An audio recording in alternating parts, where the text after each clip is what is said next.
우리 집엔 아이가 이제 3명 있다라는 거 여러분 웬만한 분들은 다 아시죠. 우리 집엔 늦둥이가 있어서 초등학교 5학년 우리 유리가 셋째입니다. 며칠 동안 이제 제가 부산에 부흥회 갔다 오고 또 며칠 이렇게 지나는 거 보니까 우리 유리가 이제 계속해서 큽니다. 우리 집엔 아이들이 크고 우리 영훈이가 아들은 좀 적고 좀 반대죠. 여하튼 간에 계속 키가 커요. 그래서 그건 감사한데 며칠 이렇게 보니까 얼굴이 까칠하고 또 굉장히 피곤해 보고 힘이 없어 보이고 그러니까 아빠의 마음이 너무 편하지 않고 제가 혹시라도 어디가 아픈 것은 아닌가 이런 생각마저도 드는 그런 느낌들이 오는 거예요. 여러분 가을 탄다, 봄 탄다 이런 표현들을 이렇게 우리가 쓰잖아요, 살면서.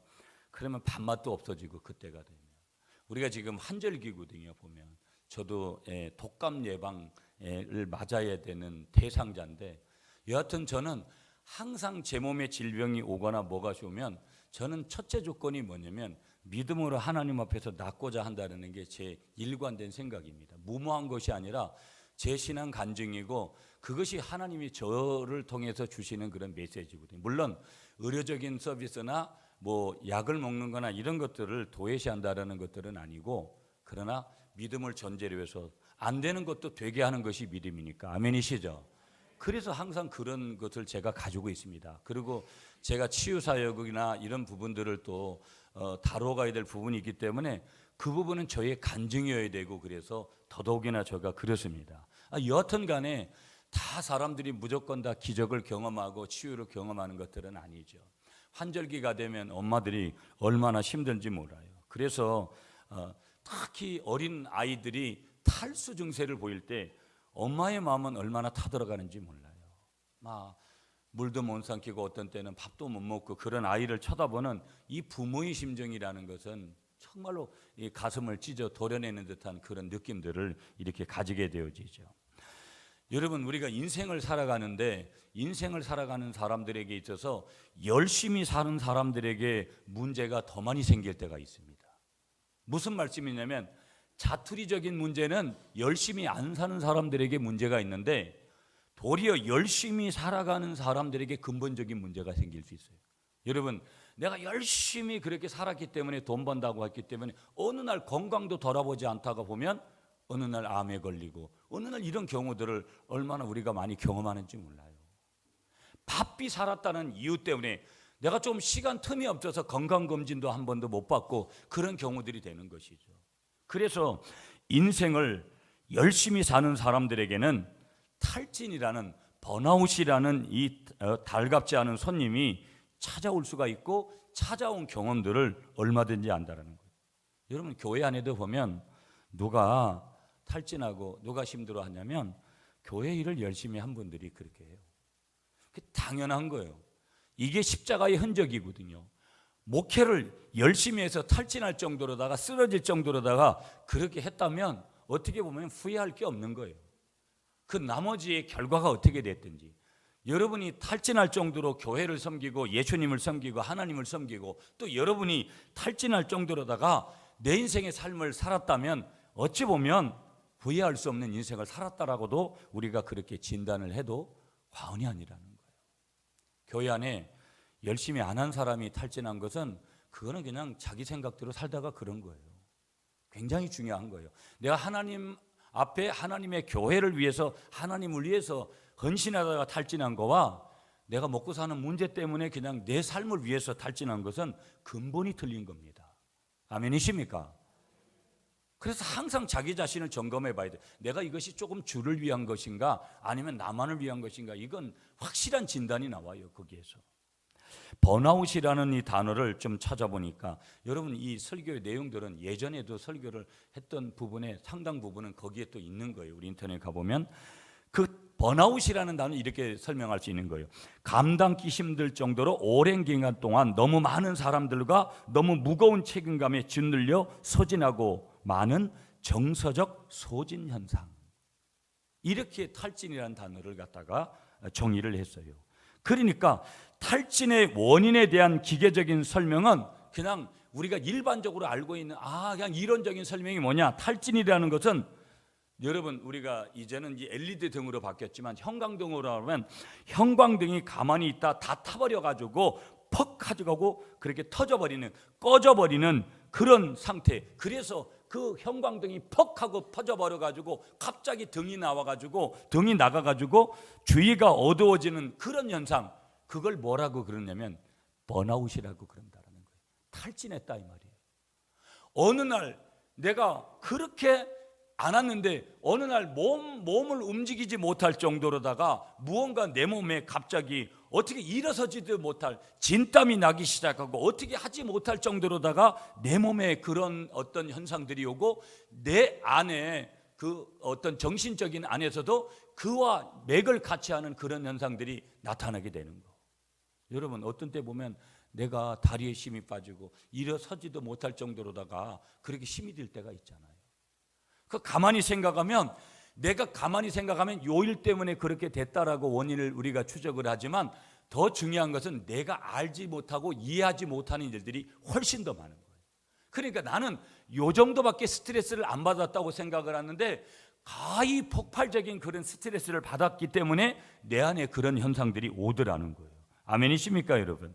그걸 다른 말로 하면 마모됐다, 완전히 방전됐다, 또 다른 말로 하면 과열 상태에 빠졌다, 우리가 이렇게 보는 거예요. 어떤 형광등으로 보면, 그런 현상들로 보면 내 몸의 현상들이 그렇게 오는 거라는 것이죠. 그러니까 더 중요한 것은 좀 우리가 진전을 시켜보면 이 탈진이라는 번아웃이라는 단어는 남에게 지나치게 헌신적인 사람에게서 자주 나타난다라는 거예요. 여러분, 자식을 위해서 평생 살았던 그 어머니들의 선과 자식을 위해서 살았던 어머니들이 나중에는 노후에 그 어떤 뼈골이 성토되는 그런 그 일들과 같이 많은 그런 후유증들을 앓게 되어지는 것들을 우리가 보잖아요. 그러니까 번아웃 됐다 이 말은 뭐냐면 남을 위해서 많은 헌신을 했기 때문에 우리가 오게 되어지는 그런 현상들이라는 거예요. 그래서 탈진은 말 그대로 뭐냐? 한번 따라하겠습니다. 힘과 기운이 완전히 빠져 있는 상태. 힘과 기운이 완전히 빠져 있는 상태가 뭐라는 거예요? 번아웃이라는 거예요. 내가 탈진했다. 내가 도저히 손가락 하나 까딱할 그럴 정도에 이르렀다. 까딱하지 못할 정도의 상태에 이르렀다. 우리가 그렇게 정의한다라는 거예요. 그래서 정서적인 분야, 신체적인 분야, 사회적인 생활의 전반에 걸쳐 가지고 피로가 찾아오고 무의미를 느끼고 환경과 그 변화에 부적응을 보이는 독특한 심신증후군이라고 우리는 번아웃, 탈진을 우리가 한번 정의해 볼 수 있다는 거예요. 조금 더 계속해서 진전해 가볼게요. 여러분, 이 탈진이라는 번아웃 상태가 되면 돌보아 줄 수 있는 한계 이상의 능력, 또 감당할 수 없는 무거운 책임감 때문에 생겨나더라는 거예요. 왜 생겨날까? 이 번아웃이라는 게 내가 왜 번아웃 될까? 아직도 내가 더 열정적으로 그렇게 살아가야 될 내 인생인데 왜 나에게 이런 탈진이 오고 번아웃이 찾아오는 것일까? 돌보아 줄 수 없는 한계 이상의 능력, 감당할 수 없는 무거운 책임감 때문에 내게 뭐가 찾아오더라는 거예요? 불청객인 이 탈진이 찾아오더라는 거예요. 가만히 생각해 보세요. 여러분, 내가 지금 왜 탈진했나? 1순위, 내가 하나님의 교회 하나님 잘 섬기다 그랬다면 여러분 가장 잘한 거예요. 2순위, 너무 지나치게 욕심 부리고 먹고 사는 문제 때문이었다면 그래도 나은 거예요. 3순위, 남 미워하고 남 해치고 엉뚱한 행동을 하면서 번아웃 됐다면 가장 비참한 거예요. 여러분이 한번 가만히 생각해 보시라고요. 난 주님을 위해서도 그렇고 먹고 사는 문제 때문에도 그렇고 그랬기 때문에도 그럴 수 있다. 그런 문제도 올 수 있는 것이죠. 그게 잘못된 거 아니니까. 대개의 경우를 우리가 바라보면 대개의 경우 이 탈진은 만성적인 스트레스의 결과라는 거예요. 그러니까 여러분, 우리가 장수하기 위해서, 건강하기 위해서 음식요법, 음식 잘 구분해야 된다, 운동요법 좋다라는 거예요, 약물요법 좋다라는 거예요. 그러나 우리는 근본적으로 스트레스 관리를 하지 않으면 안 된다라는 거예요. 근데 문제는 뭐냐면 스트레스가 눈에 보이는 거고 수치적으로 바로바로 이렇게 볼 수 있는 거라면 얼마나 좋겠어요. 그게 눈에 보이지 않는 거고 쉽게 잡을 수 없는 거고 쉽게 우리가 눈에 볼 수 없는 거기 때문에 얼마나 힘든지 모르는 거예요. 내가 이 정도로 스트레스를 받았나? 어느 날 불현듯이 어떤 일을 겪으면서 알게 되는 거예요.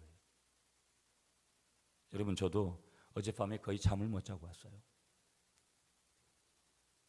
늘 목사는 긴장하는 일들이 벌어지고 그 긴장하는 일들도 황당무계한 일들이에요. 보면은 도대체 이런 일들을 어떻게 봐야 되고 세상에서도 잘 있지도 않는 어떤 일들을 이렇게 경험할 때마다 이제는 아주 만성적인 게 돼서 별로 놀라지도 않지만, 그럼에도 불구하고 그런 것들이 내 삶에 어떤 영향을 주는 거고 내 가까이에 있는 거고 교회 안의 일들이다 보니까 사실은 그런 것들을 그냥 간과할 수 없는 거예요. 인간이다 보니까 목회자도 그게 쉽게 그렇게 잠이 올 수가 없는 거예요. 엄청난 스트레스가 되는 거예요.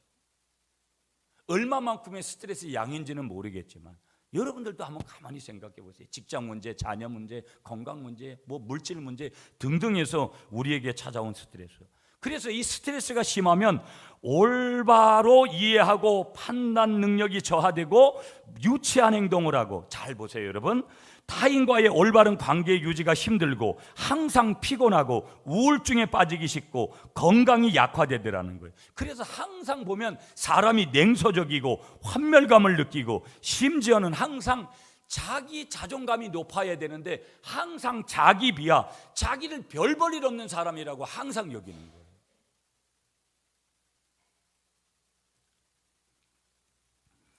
예수 믿는 저와 여러분들이 이 상태가 되면은요, 이때 되면 영적으로 침체돼요.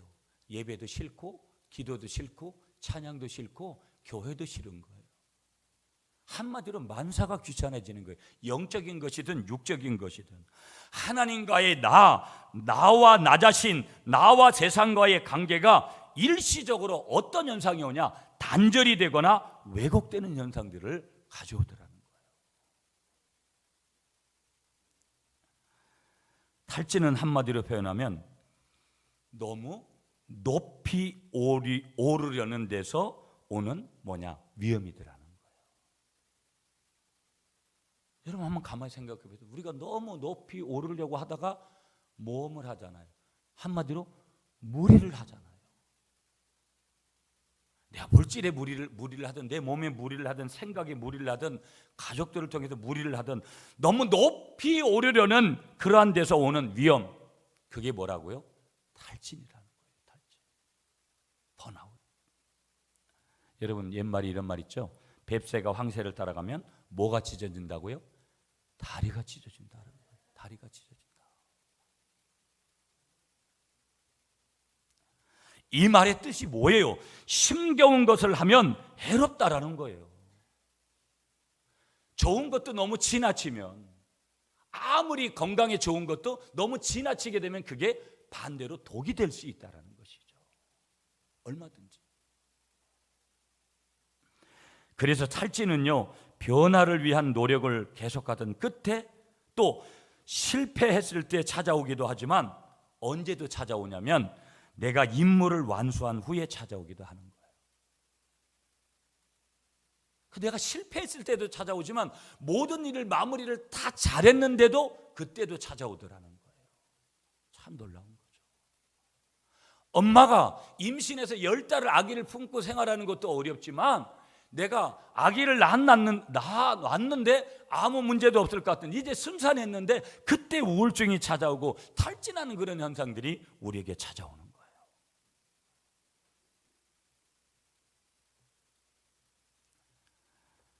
여러분 예수 믿는 사람들도요 정말 탈진에 빠지기 쉬워요. 아까 말씀드렸죠. 우리는 어찌 보면 인간적으로 보면 일요일도 없이 우리는 주일이라는 개념 속에서 계속 돌아가잖아요. 우리가 주일만 있습니까? 어제같이 임지식도 있죠. 특별한 데 수요 예배 있죠. 새벽 예배 있죠. 여러 가지 예배들 속에서 그 속에서 우리가 살아가니까 인간적으로 생각하면 우린 쉬는 날이 별로 없는 것 같이 느껴질 수 있는 거예요.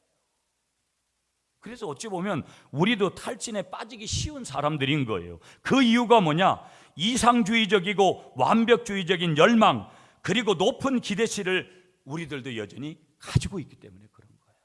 여러분 오늘 지금 우리 구미 경기도 그렇다고 얘기를 하지만 얼마나 우리가 살기 좋은 세상에 있느냐면 그런 것이 아니에요. 겉은 그런 것 같지만 얼마나 우리가 치열한 경쟁을 하고 얼마나 이렇게 두 눈을 부릅뜨고 내 삶을 갖다가 정신을 차리지 않으면 언제 우리가 잘못됐지 모르는 그런 시점에 있다라는 거 다 여러분 아시잖아요. 나라꼴이 엉망이 되고 정치인들한테 이 나라를 모든 걸 맡겨가지고 될 일이 아닌 거고 우리 앞길이 모든 것이 탄탄대로가 열려 있다라고 아무도 그렇게 말하고 있지 않습니다.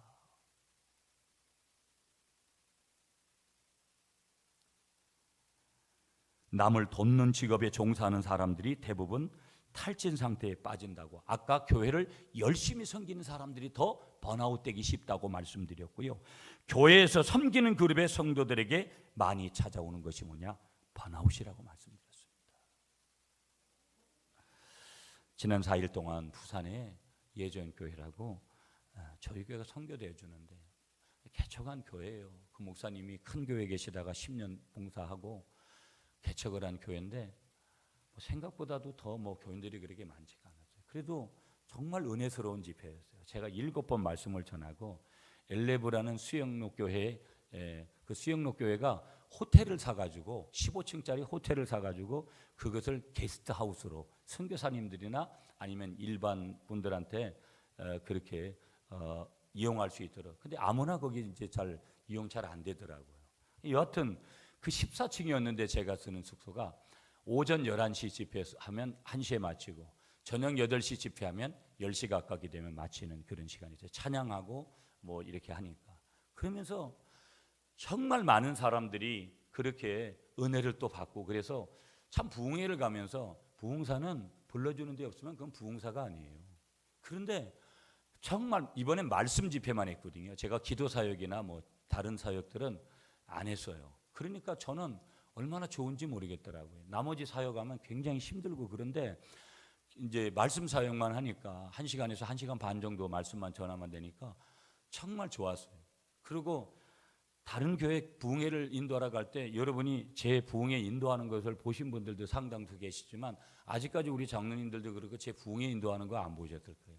제가 교회에서 하는 거하고는 또 많이 다르지요. 보면 제가 여기서 원고에 치중해서 주일날 설교를 하지만 제가 부흥회를 가면 원고에 치중하지 않고 말씀을 전하고 또 가급적이면 저는 무슨 유머를 많이 하거나 아니면 무슨 여불대기 얘기들을 많이 잘 안 합니다. 제가 성경 본문에서 그렇게 해서 풀어서 성경 말씀을 전하고 그래서 항상 아무튼간 나름대로는 좀 보람 있는 그런 시간들을 가지게 되는데 이번 부흥회도 사실은 걱정이 좀 됐었어요. 한동안 제가 조금 여러 가지 바쁘기도 했고 기도도 좀 했지만 조심스러운 부분들도 많이 있었는데 정말 하나님 은혜 가운데 부흥회를 그렇게 마치게 됐고 저도 많은 은혜를 그렇게 가지게 되어졌습니다. 부흥회를 하는 목적이 뭐냐? 여러 가지로 정의를 할 수 있지만 부흥회를 하는 목적은 다시 일어서기 위해서 하는 거예요. 다시 일어선다는 뜻이 뭐냐면 뭐를 통해서 다시 일어서려고 하는 것이냐? 철저한 하나님의 은혜. 제가 늘 가면 그런 얘기합니다. 담임 목사님을 통해서 모든 것을 지도받는 것이 가장 완벽한 거고 다만 담임 목사님이 하지 못했던 일부분의 약간의 부분들을 보완하는 것이니까 이것이 절대적인 가치가 있는 것으로 착각하지 말라고. 항상 담임 목사님을 통해서 신앙의 지도를 잘 받으라고 늘 그렇게 강조를 하고 약간은 여불대기 같은 어떤 그런 영향력들을 그렇게 주려고. 물론 제가 도구만 되는 거지 제가 하는 것은 아니죠. 가장 중요한 것은 뭐냐면 그들이 받아야 될 것은 은혜니까. 그래서 저는 은혜를 늘 4가지로 설명을 해요. 성경에서 은혜는 4가지예요. 히브리어 단어로 3단어를 썼는데 그 단어가 첫 번째가 뭐냐면 헨이라는 단어예요. 이 헨이라는 은혜의 단어는 뭐냐면 호의라는 뜻인데 높은 사람이 낮은 사람에게 베풀어 주는 것을 호의라고 그러는 거예요. 그러니까 높이 하늘에 계신 하나님이 나에게 베풀어 주신 호의가 뭐냐? 은혜라는 거예요. 아멘이시죠? 두 번째 단어가 뭐냐면 헤세드라는 단어를 썼어요. 이게 뭐냐면 어떤 뜻이냐면 긍휼과 자비와 인자라는 뜻이에요. 이게 다 똑같은 뜻이거든요. 하나님이 나에게 긍휼을 베풀어 줬다. 하나님이 나에게 자비를 베풀어 주셨다. 하나님이 나에게 인자를 베풀어 주셨다. 이 말은 뭐냐면 하나님이 나에게 은혜를 베풀어 주셨다 이 말이에요. 세 번째 단어가 에메트예요. 에메트라는 단어가 뭐냐? 진실이라는 거예요. 하나님이 주시는 은혜만이 진실이라는 거예요. 아무리 갖다가 여러분들이 갖다가 남녀간의 말을 완벽하게 해서도 사람은 믿을 게 못 돼요. 사람은 그저 사랑하는 거예요, 끝까지. 그래서 결국은 우리가 살아오면서 사람한테 배신당한 게 얼마나 많습니까? 왜 그러냐? 하나님의 은혜 알고는 진실이 없어요, 이 세상에는. 그건 내가 받아들이건 받아들이지 않건 그게 사실이라는 거예요. 네 번째 은혜라는 단어가 뭐냐면 신약의 카리스예요.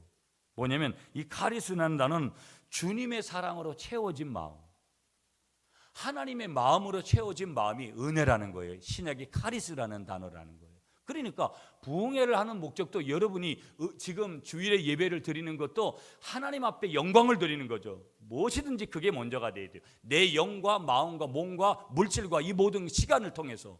그런데 하나님은 반드시 내가 하나님 앞에 영광을 드리는 예배를 드렸으면 반드시 하나님은 내려주시는 것이 있어야 돼요. 그게 뭐냐? 은혜인 거예요, 은혜. 아멘이시죠? 그러니까 부흥회를 하는 목적은, 우리가 예배하는 목적은 이런 부분이 있는 거예요. 성경은 마지막 때에 사람들이 피곤해질 것이라고 말씀합니다. 여러분, 지금 세상 자연 조화들이 이루어지는 이 마지막 때의 현상들이 벌어지는 지진이 좀 있고 이런 거는 요맹콩도 안 돼요. 지금 마지막 때에 실제로 일어날 일들에 대해서. 그러니까 한편에서는 얼마나 무서운 거예요, 여러분. 마지막 때가 그 길로 들어선 거예요, 지금. 아니, 지금도 올겨울에 어떤 일이 벌어질 건지, 이미 내년에 또 어떤 일이 벌어질 건지 아무도 장담할 수 없는 그런 시대에 우리가 살아가고 있는 거예요. 갈라디아서 6장 9절에 보니까 하나님 말씀하셨어요. 우리가 선을 행하되 낙심하지 말지니 피곤하지 아니하면 때가 이름에 거두리라 말씀하신 줄 믿습니다. 그러므로 영적 탈진 상태를 이겨나가야 함을 우리가 역설하고 있는데, 우리 모두가 다 뭐가 필요한 사람이냐? 한번 따라하겠습니다. 우리 모두 회복이 필요합니다. 그래서 오늘 제가 좀 더 저도 그렇고 여러분들을 회복으로 갈 수 있는 길을 좀 안내해야 되겠다. 자, 여러분 본문으로 가서 이사야 57장 14절을 읽어주세요. 시작.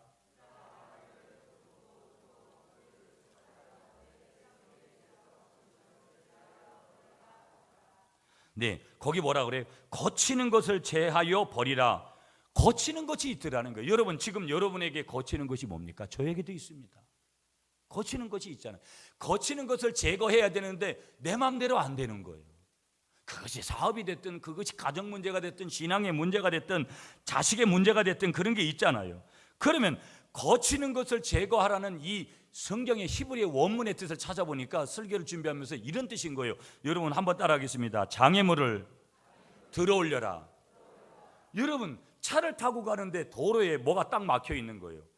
이걸 들어올려서 갔다가 옆으로 치워버려야 된다는 거예요. 들어올리라는 것은 치워버리라는 거예요. 여기 그랬잖아요. 거치는 것을 제하해버리라는 뜻이니까 장애물을 들어올리라는 거예요, 원어의 뜻은. 그러니까 장애물을 들어올린다라는 이 말은 그 장애물이 되는 것을 이제 옆으로 치워서 이게 내 삶에 장애가 되지 않도록 하라는 것이죠. 아멘이십니까? 굉장히 중요한 내용이에요. 여러분, 좀 전에 부흥회를 얘기했어요. 부흥회를 우리가 가보면 우리 교회나 그 교회나 매일 반이에요. 똑같아요. 현상적으로 일어나는 게 왜? 똑같은 사람들이 있으니까. 한마디로 가보면 교회 안에 삶에 지친 영적인 손님들이 너무나 많더라는 거예요. 누가 어떻게 하겠어요? 목사가 어떻게 못하는 거죠. 그러나 목사는 길한 일을 해야 되는 거예요. 교회의 중직자들은 새가족들에게 그런 선한 영향력을 미치고 그 새가족들을 반드시 주님께로 바로 인도해야 될 책임이 셀리더와 포함한 모든 항존 직분자들과 재직들에게 반드시 있는 줄 믿습니다. 내가 어떤 사람이냐라는 거예요. 세상적인 것만, 세상적인 논리만 잘 알고 있다면 그건 아무것도 아니에요. 세상적인 게 잘못됐다라는 거 아니에요. 우리에게 필요하죠. 플러스 알파의 시너지가 나려면 반드시 영적인 것이 육적인 것을 끌고 가야 될 줄 믿습니다. 자, 그러면 우리가 점검해야 될 내가 가진 문제의 원인이 뭐냐라는 거예요. 내가 왜 번아웃 됐냐 이 말이에요. 자, 오늘 본문 17절로 가겠습니다. 17절 말씀 시작.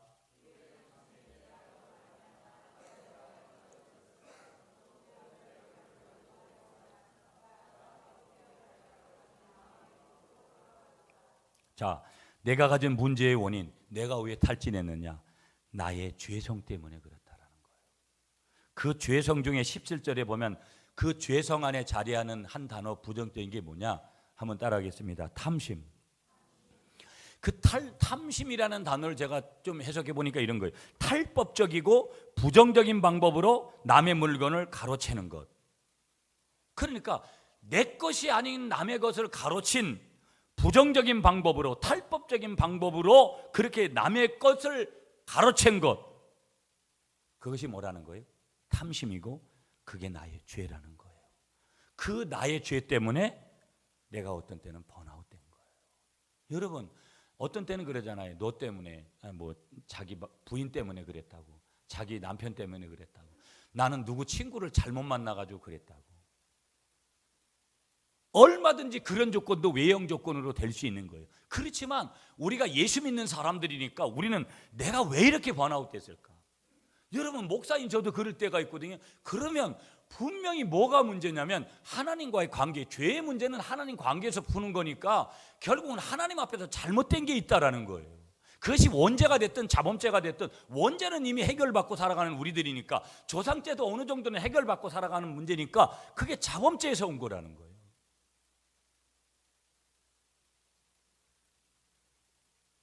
스트레스 받아서 그런 것도 있죠. 내가 다른 사람 때문에 그런 요인도 있지만 나에게 죄성 때문에, 그래서 그 죄성이 결국은 상처를 받을 때 더 강력하게 그 상처를 악화시키는 거예요. 더 악화시키는 거예요. 내 식으로 문제를 해결하려고 하는 것이죠. 그때마다. 그래서 내 식으로 문제를 해결하려고 할 때마다 종종 더 나쁜 쪽으로만 내가 자꾸 빠지게 되어지는 거예요. 잠언 14장 12절에 보니까 어떤 길은 사람의 보기에 바르나 필경은 사망의 길이라고 했어요. 내가 이 길로 가면 살 것 같아요. 그런데 거기 가니까 더 죽을 일이 생겨버리는 거예요. 그래서 모든 인간은 이 죄성, 잘못을 저지르는 욕망을 가지고 인생을 살아가고 있고 그렇게 살아갈 것이라는 거예요, 앞으로도. 그러므로 오늘 우리가 그리스도인은 천국에 가기 전까지 죄성을 버리기가 쉽지가 않아요. 이 죄성을 우리가 끝까지 그냥 다 이렇게 처리하고 가면 얼마나 좋겠어요. 은혜가 있을 때만 그 문제가 처리되는 거예요. 예수 안에 있을 때만 그 문제가 처리되어지는 것을 믿으시는 여러분들이 되시기를 간절히 축복합니다. 그러므로 오늘 내가 하나님의 은혜로 회복으로 가는 길에서 진정한 회복을 맛볼 수 있는 첫걸음은 뭐냐? 이 문제의 원인을 규명하는 거예요. 왜 나의 삶에 이런 일이 일어나는가? 내가 안고 있는 문제의 원인은 무엇인가? 모든 문제의 원인은 스스로 하나님이 되려고 하는 데 있다라는 이 사실, 여기에 도달해야 되는 거예요. 문제의 원인이 뭐냐? 내 스스로, 모든 문제의 원인은 스스로 하나님이 되려고 하는 거라는 거예요. 아니 목사님, 내가 언제 하나님 되려고 했냐고. 가만히 생각해 보세요. 나는 그때 그 문제가 일어났을 때 하나님조차도 생각을 안 했다고 말했는데, 지금 가만히 생각해 보니까 내가 왜 그렇게 되어졌냐? 내 스스로가 하나님이 되려고 했더라는 거예요. 여러분, 사람이 할 수 없는 일이 있어요. 사람이 할 수 있는 일이 훨씬 많은 거예요. 아멘이시죠? 그렇기 때문에 우리가 하나님이 필요해서 이 자리에 나온 것이지, 하나님이 필요치 않고 우리가 다 할 수 있으면 하나님 필요가 뭐 있어요? 하나님이 지난 13년 동안 여전히 제가 어젯밤에도 잠을 못 이루면서 했던 모든 고민들은 내가 할 수 있는 게 없어요. 내가 할 수 있는 게 없다니까요.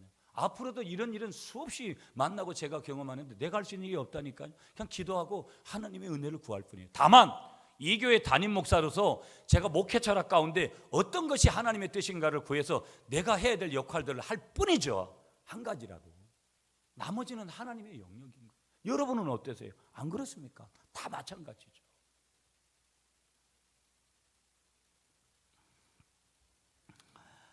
자신이 모든 것을 지배하겠다는 속성, 불완전한 거고 결국은 에덴에서 아담과 하와가 저질렀던 그런 죄라는 거예요.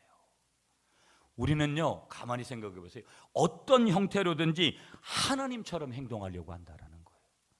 첫째는 자기 이미지를 통제하려고 해요. 여러분, 자기 이미지. 자신이 어떤 사람인지를 솔직하게 다른 사람에게 알리고 싶어 하지를 않는 거예요. 여러분, 많은 사람들이 지금 교회 안에 우리는 가족입니다, 우리는 가족입니다, 우리는 가족입니다. 그래도 저한테도 저를 통해서 그렇게 말씀을 많이 듣고 해도 늘 자기 비밀을 항상 가지고 살고, 여러분, 저에게 여러분의 가지고 있는 삶의 비밀을 얼마나 저한테 얘기하고 목사님한테 기도 제목으로 남깁니다 하고 그렇게 합니까? 여러분은 저에게도 무지개수의 비밀들을 가지고 계시고, 여러분 서로끼리, 여러분의 부부끼리도 마찬가지고 여러 가지 그럴 수 있다라는 거예요. 마음을 쉽게 안 여는 거예요. 셀가족 모임이 왜 안 되는 줄 아세요? 진지하고 사람은, 여러분 눈빛을 보세요. 사람이 차 한 잔을 마셔도 저 사람이 내 얘기를 진지하게 들어준다고 하면, 더더군다나 눈물을 흘리면서 하면 거기는 반드시 성령이 역사하게 돼 있어요. 그러면 쌍방의 치유가 일어나게끔 돼 있는 거예요. 자기는 요만큼 다 감춰놓고 남이 조금 열어놓기를 얘기를 바라고, 또 서로가 갖다 이 사람이 내가 이 얘기하면 어떡할까, 어디 가서 얘기는 안 할까, 거기에서는 절대 그런 의심과 두려움 속에서는 치유가 일어나지 않습니다. 많은 사람들이 솔직하게 다른 사람에게 자기의, 더더군다나 자기의 단점은요, 자존심이 상해서라도 절대 얘기 못하는 거예요. 그러니까 자기 안에 그게 상처로 계속 묻어져 있는 거예요. 계속 묻어져 있는 거예요. 그래서 사람은 연기를 하는 거죠. 가면을 쓰고요, 흉내를 내면서 사람들에게 자신의 일부만을 보이고 나머지 부분들은 감추면서 약점이나 진실한 감정을 부인합니다. 내가 어떤 사람인지 말하기를 두려워해요. 내가 어떤 사람인지 두려워하는 이유가 뭐냐? 상대방이 나를 좋아하자면 어떨까? 상대방이 이 얘기를 듣고 나를 좋아하지 않으면 어떨까? 힘들어하거나 공경에 빠지기 때문에. 내가 힘들어하는 거, 남이 힘들어하는 거 둘째치고.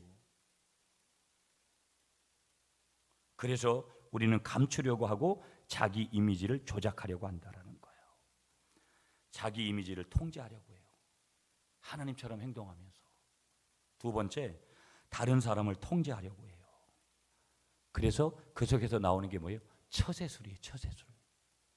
다른 사람을 통제하려고 처세술을 쓰는 거예요. 나쁜 처세술도 있죠, 좋은 처세술도 있지만. 세 번째, 우리가 어떤 식으로 하나님처럼 행동하려고 하냐면요, 우리 문제를 통제하려고 해요. 여러분 17절 하반절 보세요. 오늘 성경, 자기 마음의 길로 걸어가도다. 그러니까 우리 문제를 내가 해결할 수 있어, 별 문제 아니야. 자기가 할 수 있다라는 거예요. 자기 마음의 길로 걸어가도다. 하나님이 아셔야 되는데 자기 길로. 네 번째, 우리의 고통을 통제하려고 해요. 그래서 어떤 때는 음식으로, 어떤 때는 술로, 어떤 때는 담배로, 어떤 때는 관계를 끊어버려가지고 저 사람 도저히 이제는 저 사람 안 만난다. 그리고 새로운 사람을 만남으로 그렇게 해서 우리의 고통을 통제해 보려고 해요. 여러분 18절을 읽어주시기 바랍니다. 18절 시작.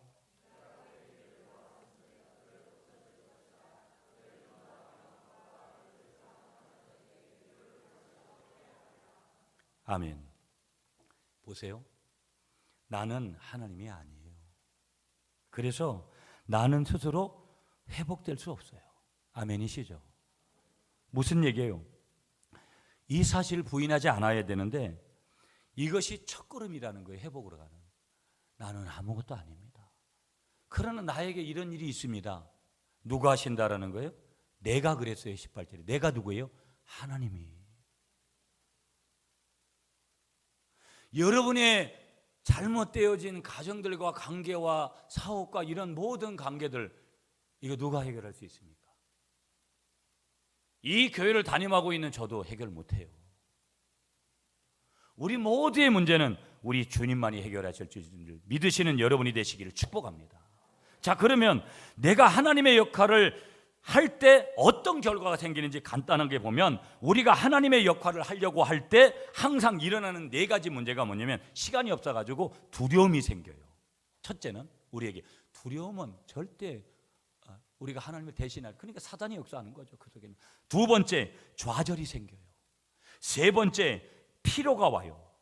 여러분 일하면 당연히 피로가 생기는 거지만 계속해서 피로가 쌓여가지고 눌리는 거예요. 하나님 대신하려고 하는 그 하나님 역할을 대신하려고 하는 거예요. 네 번째, 실패가 없는 거예요. 시간이 많이 없기 때문에 여러분 준비는 다 했지만 제가 부연해서 설명 못하는 거예요. 그러므로 나의 약점과 결점 그리고 실패들을 솔직하게 나눌 필요가 있음을 믿으시기 바랍니다. 모든 것을 다 갖춘 사람은 아무도 있다 없다라는 거예요. 그렇기 때문에 우리는 서로가 필요한 거예요. 사람 인자 아시죠? 사람 인자. 서로 기대는 거예요.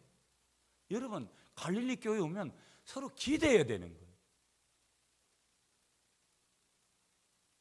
목사도 성도에게 기대는 거예요. 여러분이 목사를 사랑해줘야지 그것이 될 수 있는 거예요. 모든 관계들이 그렇게 되어지는 거예요. 여러분이 셀가족 모임을 하면 진지하게 다 털어놓고 거기서 나는 이제 더 할 얘기도 없다. 물론 너무 남을 넘어뜨리거나 하는 것은 조심해야 되죠. 그러나 이 정도까지는 내가 털어놔도 된다라고 하는 것, 항상 무거운 짐이 되는 것은 다 털어놓으세요. 다만 그 얘기는 무덤까지 가지고 가셔야 돼요. 집에 가서 다 얘기해주고 교인들한테 얘기하고 그러면 그 셀가족 모임은 끝난 겁니다. 그 모임을 해야 될 이유가 없는 거예요. 따라하세요 여러분. 우리는 서로가 필요합니다. 아멘이시죠? 우리는 서로가 필요해요. 여러분 저에게도 여러분이 있으니까 이 자리가 있는 거지 여러분이 없다면 제가 무슨 필요가 있겠어요?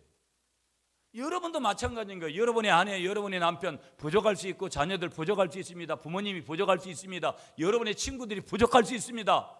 그래도 서로 감싸 안으면서 우리가 앞으로 어떤 일을 만날지 모르는 마지막 때에 있는데 서로 감싸면서 시간이 없기 때문에 결론 맺겠습니다. 여러분 이제 회복으로 가는 해결책이에요. 19절 말씀 19절 시작.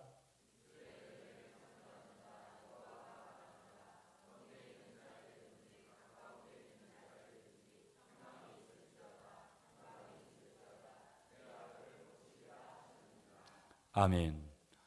한번 따라하겠습니다. 하나님이 정답입니다. 하나님이 뭐라 그러셨어요?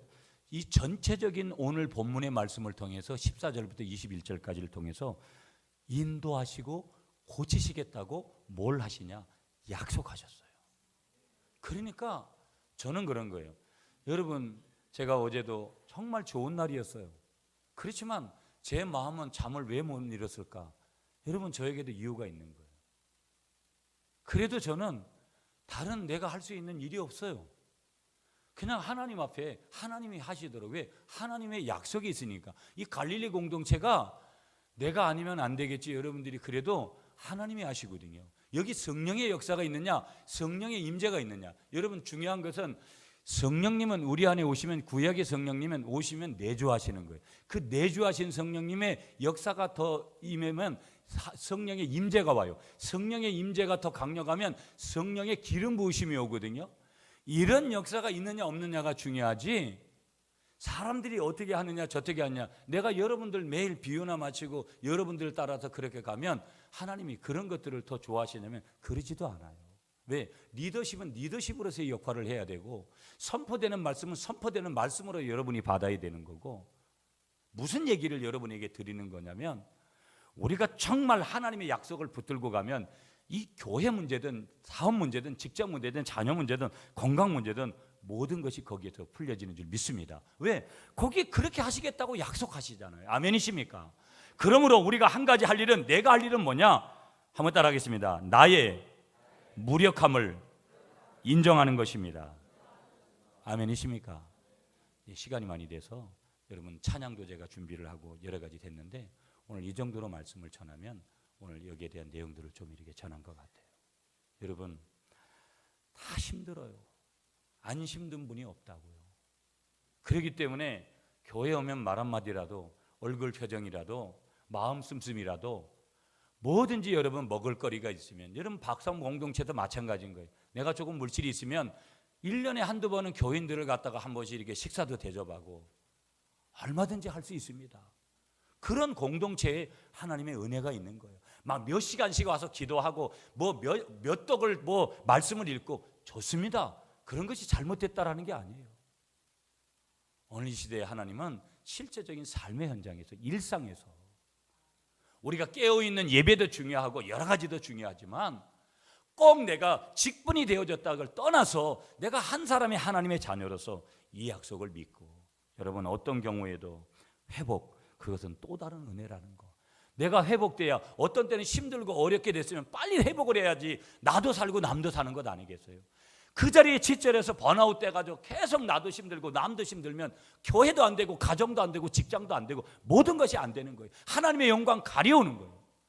하나님의 약속을 믿고, 여러분 오늘도 주신 말씀에 회복을 받고 또 다른 은혜 가운데 다시 일어서시는 여러분이 되시기를 축복하겠습니다.